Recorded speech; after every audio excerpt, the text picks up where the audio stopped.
Hello friends, ഇന്ന് June 9, 2026 ഈ ആഴ്ചയിലെ രണ്ടാമത്തെ ട്രേഡിംഗ് ദിവസം അവസാനിച്ചിരിക്കുകയാണ്. ഏതായാലും ഇന്നലെ കറക്റ്റായിട്ടുള്ള ഒരു ഫോൾ ആയിരുന്നു മാർക്കറ്റിൽ രേഖപ്പെടുത്തിയതെങ്കിൽ ഇന്ന് ഒരു റിക്കവറിയാണ് മാർക്കറ്റിൽ. നിഫ്റ്റിയിലും സെൻസെക്സിലും ഒക്കെ തന്നെ ഒരു റിക്കവറിയോട് കൂടിയാണ് മാർക്കറ്റ് ക്ലോസിംഗ് വന്നിരിക്കുന്നത്. ഇന്നത്തെ താരം എന്ന് പറയുന്നത് ബാങ്ക് നിഫ്റ്റിയാണ്. ബാങ്ക് നിഫ്റ്റിയുടെ 1130 പോയിന്റ് റാലിയാണ് ബാങ്ക് നിഫ്റ്റി രേഖപ്പെടുത്തിയത്. ഇന്ന് ബാങ്കിങ് സ്റ്റോക്കുകളാണ് അവസാന മണിക്കൂറുകളിൽ മാർക്കറ്റിനെ നല്ല രീതിയിലുള്ള റിക്കവറിക്ക് പ്രേരിപ്പിച്ചത്.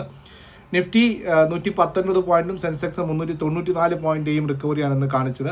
പ്രധാനമായിട്ടും ഗ്ലോബൽ മാർക്കറ്റുകളൊക്കെ തന്നെ പോസിറ്റീവ് ആയിരുന്നു. ഇന്നലത്തെ വൈകുന്നേരത്തെ മാർക്കറ്റ് പോഡ്കാസ്റ്റ് നമ്മൾ പറഞ്ഞതുപോലെ ഇസ്രായേലും ഇറാനും തമ്മിൽ താൽക്കാലികമായിട്ടെങ്കിലും ഒരു വെടിനിർത്തലിലേക്ക് വന്നിരിക്കുന്നു. അതുപോലെ അമേരിക്ക പ്രശ്നങ്ങൾ തീർക്കാൻ വേണ്ടി മുൻകൈ എടുക്കുന്നു എന്നുള്ളത് ഒരു പോസിറ്റീവായിട്ടുള്ള കാര്യമാണ്.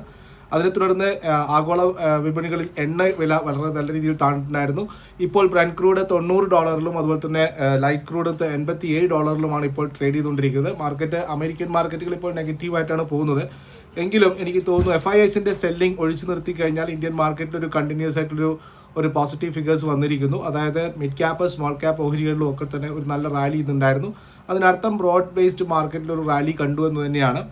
ഒരു ചെറിയൊരു പോസിറ്റീവ് സെൻറ്റിമെൻറ്റ്സ് ഇന്നത്തോടു കൂടി വന്നിട്ടുണ്ട് മാർക്കറ്റിൽ. ഇനിയിപ്പോൾ നാളെ ആഗോളതലങ്ങളിൽ പ്രശ്നങ്ങളൊന്നും ഇല്ല എങ്കിൽ മാർക്കറ്റിനെ സംബന്ധിച്ചിട്ട് പോസിറ്റീവാണ്. നമ്മുടെ ഭാഗത്താണ് റുപ്പി വീക്കായി സ്ട്രോങ് ആയിക്കൊണ്ടിരിക്കുന്നു.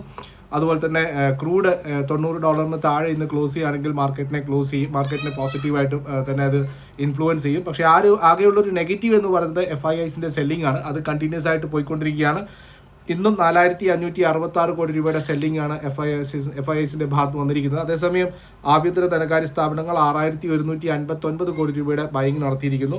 ഇന്നത്തെ ക്ലോസിംഗ് അനുസരിച്ച് നോക്കുകയാണെങ്കിൽ നമുക്ക് നാളെ ഒരു സപ്പോർട്ട് സോണായിട്ട് പറയുന്നത് നിഫ്റ്റിയെ സംബന്ധിച്ച് 23,000 to 23,150 നിഫ്റ്റിയെ സംബന്ധിച്ച് ഒരു സ്ട്രോങ് ആയിട്ടുള്ള ഒരു സപ്പോർട്ട് സോണാണ്. അതേസമയം നിഫ്റ്റിയെ സംബന്ധിച്ചിട്ട് 23,400 മുതൽ 23,500 വരെയുള്ള 100 പോയിന്റ് ഒരു ശക്തമായിട്ടുള്ള റെസിസ്റ്റൻസ് ആണ്. സോ 23,500 അപ്സൈഡിലും 23,000 ഡൗൺ സൈഡിലുമുള്ള ഒരു ട്രജറ്ററിയാണ്.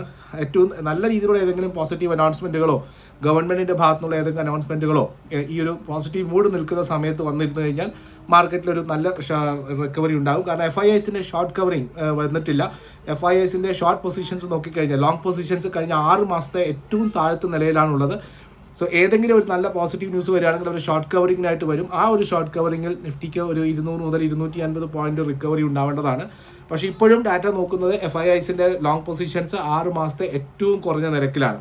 സോ അവരെപ്പോഴാണോ ഷോർട്ട് കവറിങ്ങിന് വരുന്നത് ആ സമയത്താണ് മാർക്കറ്റിൽ അടുത്തൊരു റാലിക്കുള്ള സാധ്യതയായിട്ട് കാണുന്നത്.